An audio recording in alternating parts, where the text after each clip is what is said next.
Opinion Tamil பார்வையாளர் அனைவருக்கும் வணக்கம். நான் உங்கள் யாசேர்.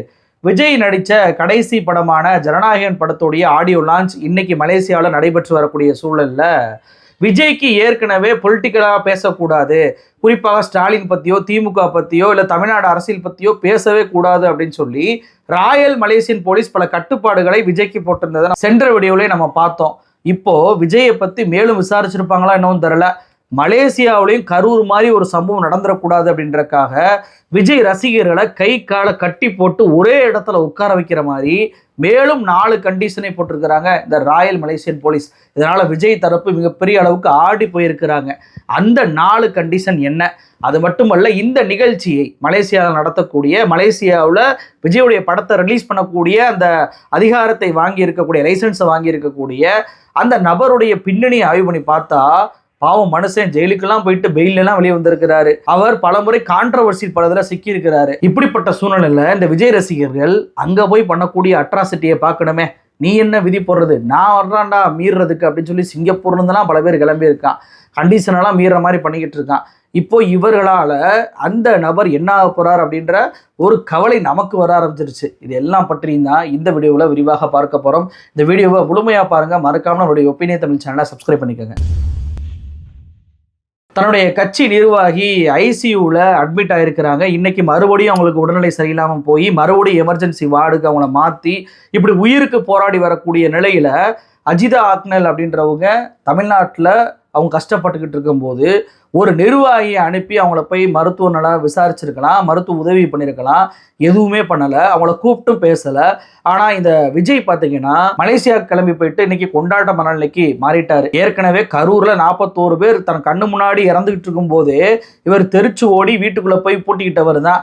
சரி, இது விஜயாவது இப்படி இருக்கிறாரு. நேற்று வரைக்கும் அக்கா அக்கான்னு பேசின விஜய் ரசிகர்களாவது அந்த அக்காவை போய் பார்த்து நலன் விசாரிப்பாங்களா அப்படின்னு சொல்லி பார்த்தா அவனுங்களுமே பாருங்க, இன்னைக்கு மலேசியாவில் விஜய் யார் தெரியுமா, மலேசியாவே விஜய் கட்டுப்பாட்டில் தான் இருக்கு, ஸ்தம்பிச்சு போச்சு அப்படின்னு சொல்லிட்டு பல ஃபேக் போட்டோஸ்களை பரப்பிட்டு இருக்கிறத பார்க்க முடியுது. நான் ஏற்கனவே சொன்னேன், இந்த மலேசிய போலீஸ் விஜய்க்கு பல கட்டுப்பாடுகளை போட்டிருக்கிறாங்க. விஜய்க்கு மட்டுமல்ல, விஜய் ரசிகர்களுக்கும் போட்டிருந்தாங்க. நீங்கள் வந்து பொலிட்டிக்கல் ஸ்பீச் பேசக்கூடாது, நீங்கள் வரக்கூடிய ரோட் ஷோ நடத்தக்கூடாது, அதே போல் லைவ் டிவியில் கூட பொலிட்டிக்கல் மெசேஜ் வரக்கூடாது, ஹேண்ட் பேண்ட் கட்டுறதோ, பேட்ஜில் வர்றதோ, அம்பர்லா கொண்டு வர்றதோ, இதில் எதுலேயுமே கட்சியுடைய எதுவுமே வரக்கூடாது. குறிப்பாக மஞ்சள் சிவப்பு கலரில் வந்துட்டு ட்ரெஸ்ஸு போடக்கூடாது.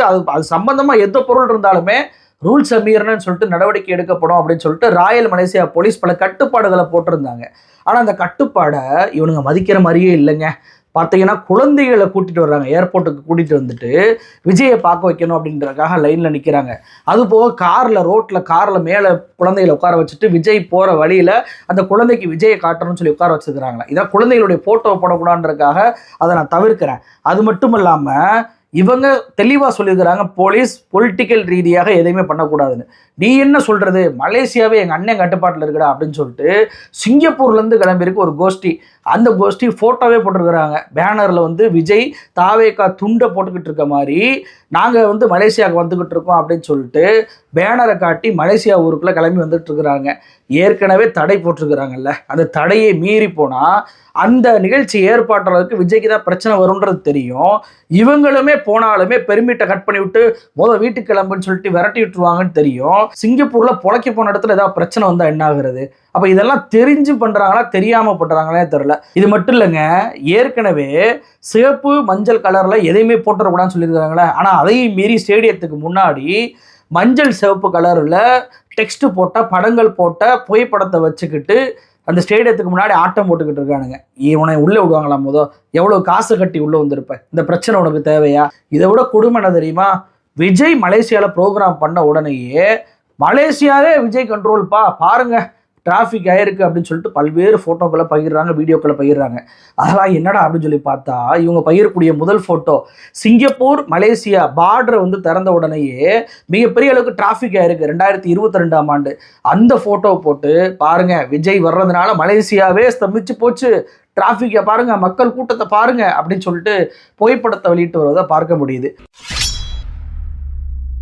இன்னொரு பக்கம் வந்து பார்த்தீங்கன்னா சீனாவில் டிராஃபிக் ஜாமான வீடியோ வைரல் ஆச்சு, அக்டோபர் மாதம் வைரல் ஆச்சு. அந்த வீடியோவை எடுத்து போட்டு பாருங்க, விஜய் வர்றதுனால ஒட்டுமொத்த மலேசியாவுமே ஸ்தம்பிச்சு போச்சு அப்படின்னு சொல்லிட்டு புகைப்படத்தை பரப்புறான். இதை விட ஒரு கொடுமை என்ன தெரியுமா? ஏர்போர்ட்ல வந்துட்டு அந்த லைன்ல நிக்கிறவன் கூட விஜய் ரசிகன் தானா, அவன் மலேசியாவுக்கு ஊருக்கு போய்கிட்டு இருக்கான்.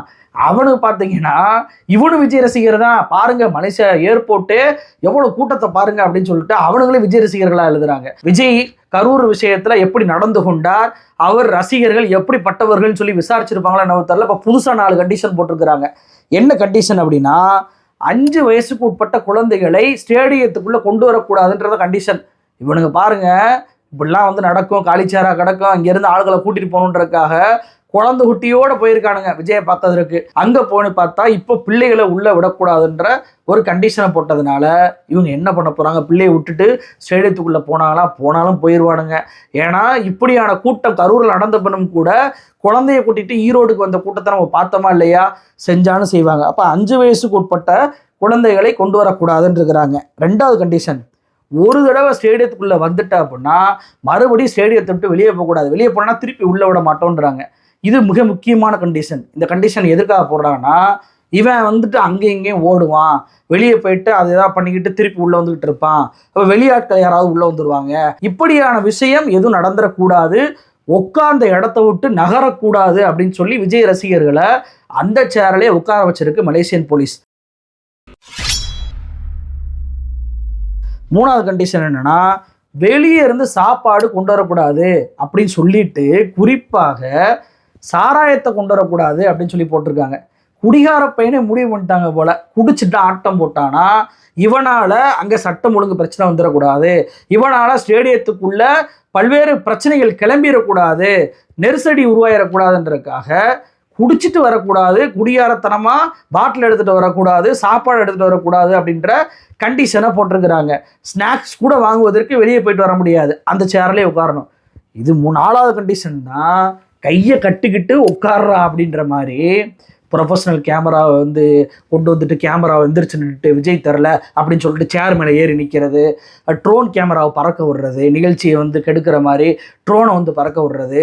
அதே மாதிரி பார்த்தீங்க அப்படின்னா கட்சி கொடியை கொண்டு வர்றது, வெப்பன்ஸ் ஏதாவது ஆயுதங்களை கொண்டு வர்றான்னா அதை தடுக்கிறது, லேசர் பாயிண்டர்ஸ் வச்சு விஜயை நான் வந்து பாருங்கள் லைட் அடிக்கிறேன் அப்படின்னு சொல்லிட்டு ஏதாவது சிலிமிசங்கள் பண்ண அப்படின்னா அதையும் பண்ணக்கூடாது அப்படின்னு சொல்லிட்டு இது முழுக்க எல்லாத்துக்குமே தடைப்பட்டிருக்கான். அப்போ என்ன, உள்ள வர்றியா, சேரில் உட்காரியா, குதிச்சுக்க, கத்திக்க, என்ன பண்ணிக்க, ஆனால் கையை வச்சுக்கிட்டு சும்மா இருக்கணும், எதையும் பண்ணக்கூடாது, வெளியே போகக்கூடாது, ஒழுங்காக கையை கட்டிட்டு பேசாமல் உட்காரு, ஒரு இடத்துல தான் இருக்கணும், வேறு இடத்துக்கு நகரக்கூடாது அப்படின்னு சொல்லி இன்னைக்கு ராயல் மலேசியன் போலீஸ் ஸ்டேடியத்துக்குள்ளேயும் ஆர்டரை போட்டிருக்கிறாங்க, கண்டிஷனை போட்டிருக்கிறாங்க. விஜய் ரசிகர்களை இதை விட கேவலப்படுத்த முடியாதுங்க. அதாவது ஒரு கட்டுப்பாடுகள் என்பது தமிழ்நாடு அரசாங்கம் இதே மாதிரி தான் விதிச்சிச்சு, குழந்தைகள் வரக்கூடாதுன்னு. உலகத்தில் இல்லாத அளவுக்கு கட்டுப்பாடுகளை போடுறாங்க. ஸ்டாலின் சார் இது நியாயமா அப்படின்லாம் கேட்டீங்கல்ல, இன்னைக்கு மலேசியா போடுறாங்களே. ஏன் போடுறாங்க? நீங்கள் உங்களுடைய வாழ் சும்மா இருக்க மாட்டேங்குது. நீங்கள் ஒரு ரசிக மனப்பான்மையை தாண்டி ஜோம்பி மனநிலைக்கு போகிறீங்க.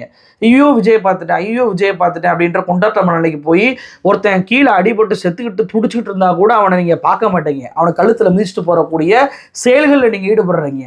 ஒரு சுய ஒழுக்கம் கட்டுப்பாடு என்பது உங்களுக்கு சுத்தமாக கிடையாது, சேரை உடைப்பீங்க. அப்போ இது போன்ற விஷயங்களை நீங்கள் பண்ணுவதனால தான் மலேசியா வரைக்கும் உங்களுடைய பேர் கெட்டு போய் கிடக்கு, நாரி போய் கிடக்கு. கரூர் சம்பவத்தை விஜய் எப்படி ஹேண்டில் பண்ணாருன்றதை மலேசியா போலீஸ் கூட பார்த்து இன்னைக்கு உங்களை கைகாலை கட்டி போட்டு சேரில் உட்கார வைக்கக்கூடிய நிலைமை என்பது வந்திருக்கு. இதில் விஜயோ விஜய் ரசிகர்களை தாண்டியோ பரிதாபத்துக்குரிய ஒரு நபர் அப்படின்னா யார் தெரியுமாங்க? அந்த நிகழ்ச்சியை நடத்தக்கூடிய ஏற்பாட்டாளர் தாங்க. அவர் பேர் வந்து பார்த்தீங்கன்னா அப்துல் மாலிக் தஸ்தகீர். இவருக்கு வந்து ஏற்கனவே பல்வேறு பிரச்சனைகள் அவர் சந்திச்சிருக்கிறாரு. இப்போ விஜய் மாதிரியே பார்த்தீங்கன்னா 2015ஆம் ஆண்டு கபாலி பட ஷூட்டிங் வந்து அங்கே நடக்குது. விஜய்க்காவது இங்கே ஏர்போர்ட்டில் ஒரு பேர் இல்லை, சும்மா கொஞ்சம் பேர் தான். ஆனால் ரஜினிக்கெல்லாம் அவ்வளோ பெரிய கூட்டம் இருந்துச்சு. இன்னைக்கு ரஜினி ரசிகர்கள்லாம் அதை போட்டுக்கிட்டு இருக்கிறத பார்க்க முடியுது. அப்படி ஷூட்டிங் நடந்த இடத்துல ஒரு காரை இவங்க வந்து அந்த ஹையர் பண்ணியிருப்பாங்களா, லோக்கல் காரை, அப்படி அந்த காரை வந்துட்டு ஒரு விலையுயர்ந்த காரை வந்துட்டு ஹைஜாக் பண்ணிட்டாங்க அப்படின்னு சொல்லிட்டு கார் கம்பெனி இப்போ விஜய் நடத்துகிறார நிகழ்ச்சி அவர் மீது ஒரு கேஸே போட்டிருக்கிறாங்க. அப்போ இவர் என்ன விளக்கம் கொடுத்தாருன்னா, ஏங்க நான் வந்து ஹைஜாக்லாம் பண்ணலைங்க, அங்கே செக்யூரிட்டி வந்து லேப்சஸ் ஆயிருச்சு, செக்யூரிட்டி சரியில்லை, அதனால் ரஜினிகாந்தை நாங்கள் கோலாலம்பூர்லேருந்து வேற இடத்துக்கு மலாக்கா அப்படின்ற பகுதிக்கு மாற்றுறோம், அதனால தான் காரை அப்படி கூட்டிகிட்டு போனோன்றப்ப அந்த பகுதியெல்லாம் டெஸ்டினேஷனாக இவங்க சொல்லவே இல்லை, எங்கள் காரை இவங்க அத்துமீறி யூஸ் பண்ணியிருக்கிறாங்க அப்படின்னு சொல்லிட்டு கேஸ் போட்டதெல்லாம் நம்ம பார்த்தோம். 2015 இது நடந்துச்சு. அது போக 2023 பார்த்தீங்கன்னா மலேசியாவுடைய ஆன்டி கரப்ஷன் கமிஷன் இவரை கைதே பண்ணியிருக்கிறாங்க. இவர் மீது என்ன கேஸ் போட்டாங்கன்னா, anti money laundering, anti terrorism financing and proceeds of unlawful activities act 2001. நம்ம எப்படி பிஎம்எல்ஏ இங்கே இடி சொல்கிறோமோ அதே மாதிரி அங்கே அம்லா ஏஎம்எல்ஏ அந்த வழக்கின் பிரிவின் கீழே அவர் கைது பண்ணி பின்பு இவரை விசாரித்து பெயிலில் விட்டுருக்கிறாங்க. அவர் ஜாமீனில் வெளிவந்திருக்கிறார். அதெல்லாம் மலேசியாவுடைய பத்திரிகையில் செய்தியாக பார்க்க முடியுது.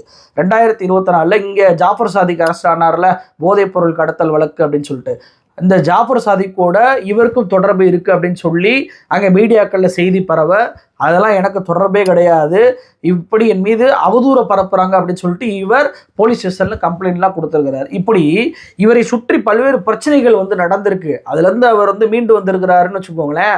அப்போது இப்படியான பிரச்சனைகளை ஏற்கனவே சந்தித்தவருக்கு ஒரு நல்ல விஷயம் பண்ணுறீங்க அப்படின்னா தயவு செஞ்சு போனோமா உட்கார்ந்தோமா விஜயை பார்த்தோமா ரசித்தோமா அப்படின்னு சொல்லிட்டு நாடு திரும்பிடுங்க.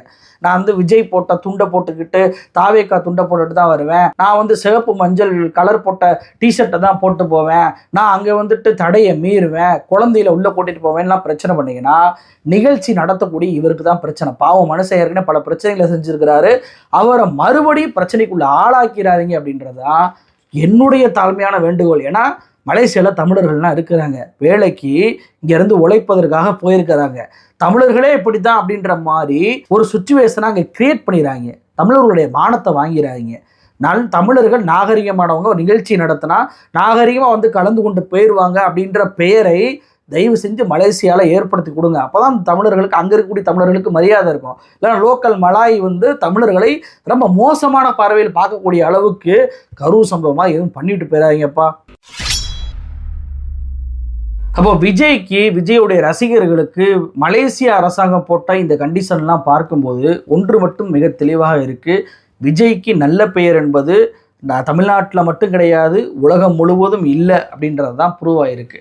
ஏன்னா ரஜினி வந்து 2015 ஒரு நிகழ்ச்சி ஷூட்டிங்லாம் நடத்துகிறாங்கன்னு சொன்னால, அப்போலாம் கூட இவ்வளோ கண்டிஷன் போடல, ஏர்போர்ட்டில் இவ்வளோ பேர் தான் இருக்கணும், ஏர்போர்ட்டில் இவ்வளோ பேர் தாண்டி வரக்கூடாது அப்படின்லாம். ஆனால் இவருக்கு இவ்வளவு கண்டிஷனை போடுறாங்க அப்படின்னா விஜயுடைய அந்த கெப்பாசிட்டி என்னன்றது இன்றைக்கி உலக நாடுகள் மத்தியில் தெரிஞ்சு போச்சு. இவங்க பண்ணக்கூடிய இந்த பிஆர் ஒர்க், சீனாவுடைய டிராஃபிக் ஜாம், மலேசியா சிங்கப்பூர் பார்டரில் நடந்த விஷயங்கள், இதையெல்லாம் வந்து விஜய்க்கு நடந்ததாக காட்டி இவ்வளவு ஹைப் ஏற்றி இவ்வளவு விஷயங்களை பண்ணுவது ஏன் அப்படின்றதான் என்னுடைய கேள்வி. இங்கே இருக்கக்கூடிய மீடியாக்களுமே திருந்தாத வேலையை பார்த்ததுனால தான் கரூர் மாதிரியான சம்பவம் நடந்துச்சு. இப்போ உங்களுக்கு தான் சினிமாவில் அடுத்து நடிக்க போகிற மாட்டாருன்னு சொல்லிட்டாரு, அதே வந்து உண்மையான தெரியலன்னு வச்சுக்கோங்களேன். தோல்வி அடைஞ்ச பிறகு மறுபடியும் சினிமாவுக்கு போகிறதுக்கான வாய்ப்பு இருக்குது. ஜனநாயகன் படத்துடைய நடிகையை அதை சொன்னதெல்லாம் நம்ம பார்த்தோம். அப்படி இருக்கும்போது உங்கள் அண்ணன் விஜய் வந்து மலேசியாவில் வர்றாரு அப்படின்னா கொண்டாடுங்க, போங்க, பாருங்கள். ஏன் இப்படியான பொய்களான பிரச்சாரங்களை பண்ணுறீங்க?